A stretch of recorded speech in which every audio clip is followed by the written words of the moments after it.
Yes, because belittling people has always worked. So teaching people that I don't know even where to begin. What kind of statement he has just said there. Obviously, a big group will definitely refrain from posting single stacks. But let's say you're the average Joe and you are selling flasks. So it would be more profitable to actually now have 2 stacks, 3 stacks, or 4 stacks. So I'm not talking about like 3 single stacks. I mean 1 3 stack. So 3 items. So 3 flasks as one auction, or 4 flasks as one auction, or like 2 flasks as one auction. Um, that those people will sell those things faster instead of getting a proper infrastructure that other games have already set up. And I don't know, Guild Wars, for example, you can set up something like, I want to buy this and this and this and this at this and this and this price. Yeah, and then people can actually say, yeah, I'm willing to give you those kind of things. But I only have, like, I don't know, you say you want 60 ores, for example, and they say, okay, I only have 5. Then the system will automatically give the ore over to the other player, give you the gold, and reduce the amount of 60 to 55 because you just traded 55. That's one of the solutions that you could go for. So instead of putting up what yeah, like, I don't know, like eBay or something, so that you put up the stuff that you want to sell, you actually put up a request what you want to buy, which is then already reducing the amount of scanning and stuff that you need to do as the average Joe. The average Joe needs, let's say you're rating, I don't know, in total 6 hours per week. You need 6 flasks, let's say 30 buff food, 30 runes if you're even going to buy those, and I don't know, is there something else? Yeah, and potions. Let's say 30 potions as well. So instead of searching 4 times for the 4 different things, you can actually have a request set up that is going to fulfill your your need, and someone else can actually have those kind of. As I said, I don't know. I'm not saying that this is the solution. I'm just saying that there are different options. But hindering the average Joe to put up single stacks as they are bought nowadays, flasks, for example, or runes, for example, because they are not necessary in so big numbers, will hinder those, because buying a 10 stack, for example, is going to be cheaper. I don't know. So they're not addressing the issue. They are circumventing a big overhaul that, in my opinion, is just necessary at this point. But rather to consolidate a bit more. Yeah, I need 300 leather for this, so let me press buy 300 times. Exactly. Yeah. Okay. And so that way it's kind of the notion. I'm just going to use made up numbers, but say there was a 5 gold extra deposit per auction that needed to be listed for each piece of leather at that point, or for each auction of leather, sorry. Yeah. So that way, if you list 10 things, then now you're paying 50 gold, whereas if you just were to put 1 stack of 10, it's just that 5 gold cost. Yes, exactly. And these are 100% made up numbers, but yep. Yeah. Okay, cool.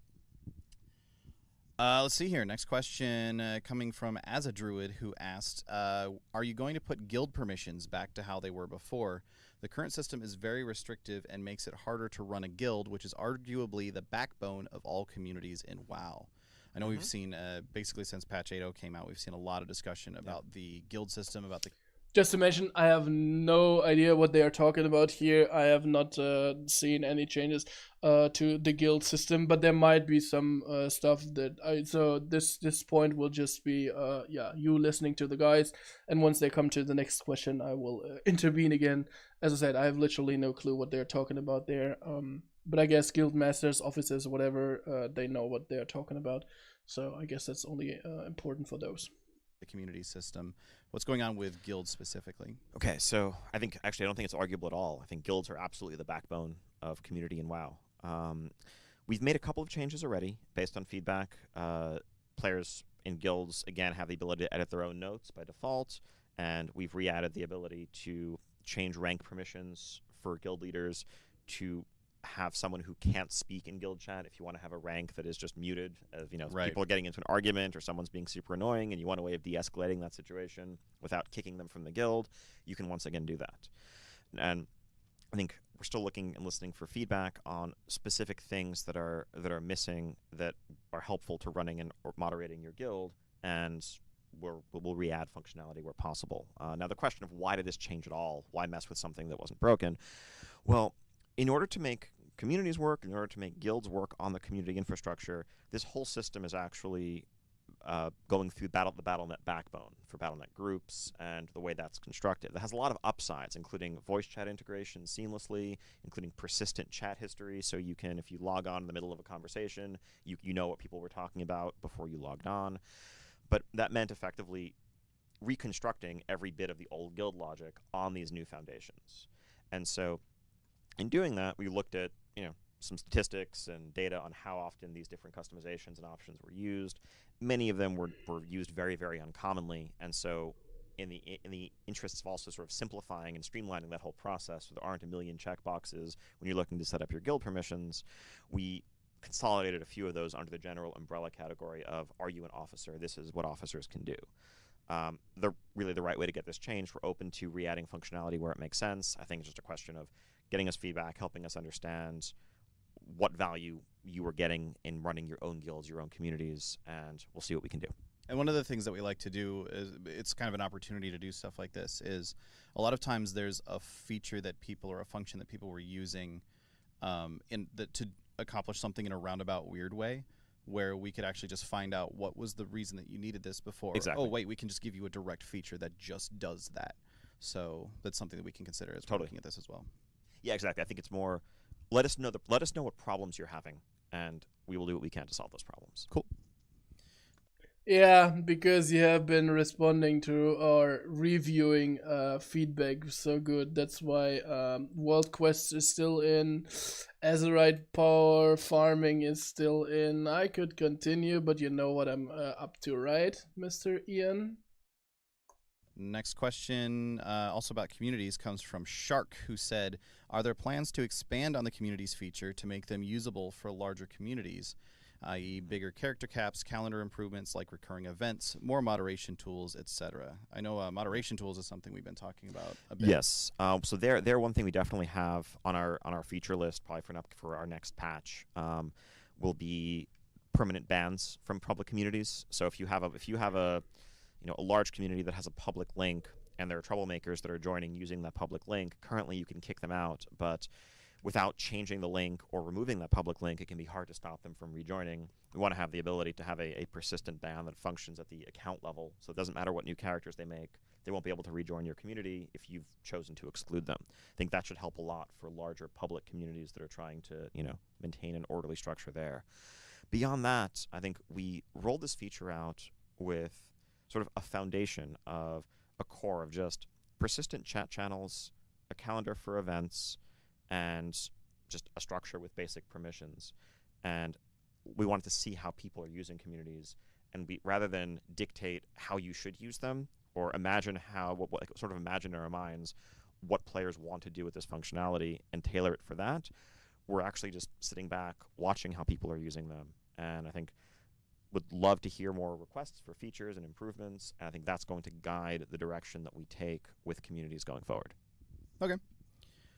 Makes sense. Next question from Silent Hit, who asked, island expeditions seem to be very unrewarding at the moment for the time spent in them. Any chance of having their rewards improved in some way to make them attractive after getting the big weekly Azeroth bonus? So obviously, islands, the sort of the primary thing that you get out of them is that artifact power. Yes. How do we feel about the way that players are being rewarded through island expeditions right now? So there was a bug that we fixed very recently that could cause people to get less artifact power than advertised or intended at the end of an individual island expedition. And so that should help with some of those issues where you're like, wait, I was told I was going to get 225 for winning this, and I only got 1. Okay, that's one of the big issues that I have here as well. I need to make a cut though, because I want to go to the island expedition table, so I will be right back. So I am at the mission table now, and yeah, I just wanted to show you what I mean.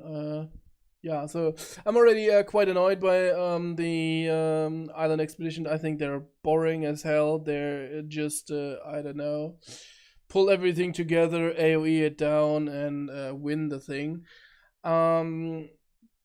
Yeah, I was already annoyed just for doing the 5 different ones for the research of the Facebook game. So the one over here, this one. By the way, for the guys, you know, this is what I call the Facebook game. Anyway, the point that I wanted to make is they're talking about the good rewards that you get for doing those, and I think 150 artifact power for the normal one is okay.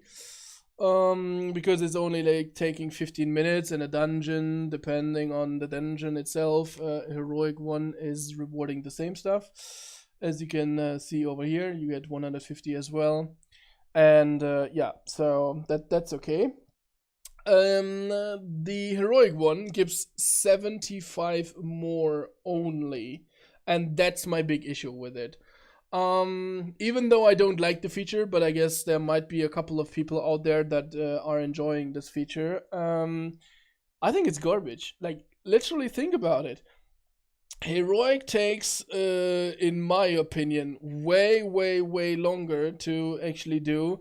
Because the mobs are harder, they have more life, and so on. And I think they are way more difficult than just, yeah, saying, okay, let's give them 75 more. I'd say they are double. So I would go for 300 artifact power here. And I haven't done a mythic one, but I've heard it's even harder than obviously it has to be even harder than the heroic one. As I said, I can't confirm this now, but I don't know, 300 artifact power for a mythic one is, in my opinion, just way too less. Yeah, I most likely will never finish this one here. I don't know, maybe just once or maybe twice, but I don't know. It's, in my opinion, it's just boring as hell. The PvP stuff I won't do at all either, but granting the same Azeroth in a mythic to where you just kill some stupid AI compared to, yeah, getting into real PvP and stuff like this. No, sorry, but no. That's just unacceptable. I think that should be rewarded way more. So I definitely would go double here. Maybe not double again. So this would be 300 then, in my opinion. 450, and I don't know. Let's say 600. And yes, even as a PvE player, I would say that the PvP thing should be way more rewarding than, yeah, the normal one. I mean, it's double, but I don't think it's worth it. Anyway, I just wanted to make the point that that I don't like them, that I don't think that the reward, even after the bug fix, now they seem to give the right amount of Azeroth, is just not worth doing them. Plus, yeah, in my top 10 hated features of World of Warcraft that will come out in a couple of days, I will mention the expedition stuff once more. So if you're into this, yeah, go ahead and watch that video once it's out. 150, what gives, that won't happen anymore. So that should help there. That said, I think the weekly quest, the weekly objective to collect 40,000 Azeroth from the islands, is actually kind of there to create an exit point for you. Once you've completed that, that is the clear, very efficient, lucrative reward. It's similar to, back in the old days when you would get Valor points from doing dungeons or something like that. Once you've gotten all your points for the week, you can keep running them, but it's less rewarding than the first set. And so if you it's okay to feel like you're done with islands for the week. Wait for the new rotation. Wait for a new set of 3 islands with 3 different ecologies associated with them to come in the following week and pick up there. Now, islands do remain, per time spent, I think pretty much the best source of Azeroth and artifact power, other than, if there's a lucrative world quest out there. And so for someone who is looking to get all the AP they can get to level up their Heart of Azeroth, and they've scoured the map, finished all their world quests, you should find that doing islands, especially with a group, is going to be more rewarding than doing dungeons from an AP per time perspective. But it's deliberate that there is a drop-off there. Okay. Just sort of a side question on this. How do we feel about artifact power and its just general rewardingness in BFA in general right now? Because I've actually seen similar feedback to this about missions as well. And one of the primary things that you get from missions right now is that artifact power. But it does kind of also seem like a lot of players are going, okay, well, I've unlocked all the rings on my Azerite gear that I've got right now. I don't need artifact power anymore at this point. Is kind of the general sense. There's some transitional stages. I think the experience of hitting max level is definitely a bit of awkwardness there. I think when you hit max level right now, certainly you should have all of the gear that you got while leveling up, probably a lot of 295s, fully unlocked, and it can be unclear why you would need or want more. And then what people were finding during the first week is, let's say you got a good world quest reward, or you got a group together and went into a mythic dungeon. You might be getting a piece where you didn't even have enough Azerite at all to unlock even the outermost ring, which put you in this weird limbo state where it wasn't clear why you wanted it in the short term, and the long-term goals felt too far away. We've gone through and made some hotfixes to tune that progression. So I think at this point, as you're getting dungeon gear, generally we want you to be able to use the outer ring of gear pretty much right away, unless you're quite far behind where we expect you to be for that point in progression. Like, if you're hitting max level and getting carried through a mythic dungeon literally 30 minutes after hitting max level, you might not be able to use that piece. But short of that, the outer ring should be a starting point, and then you'll have goals to work towards, especially once you get to those epic pieces that have 4 tiers of powers to unlock rather than just 3. And ideally, if you have a full set of gear from a given type of content, let's say you have 3 340s from Mythic Dungeons, every level on your Heart of Azeroth should unlock something on some piece of your gear. Okay.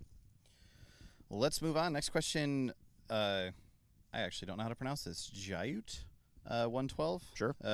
From this person on Twitter who asked, will there be any change to Azerite gear and it being untradeable? My friend got 5 pieces of shoulders as a warrior, and it was frustrating to him not being able to give me one as a rep paladin. Rip. Yeah, no, that sucks. I think we made a mistake there. That's something we're actually going to change. So current plan is to roll out a hotfix that will take effect with weekly resets next week that makes Azerite gear tradable like other pieces of other pieces of equipment and weapons, as long as you have something of that item level or better in that slot. Again, I have no idea how this made it through the Q&A. I have no clue.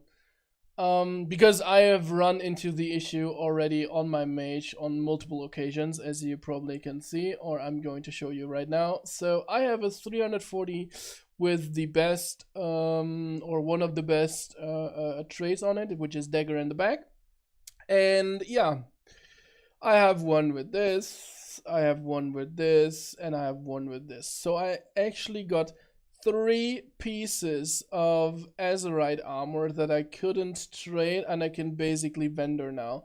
I'm not going to, because I'm going to switch over to enchanting, and I will just disenchant those kind of things.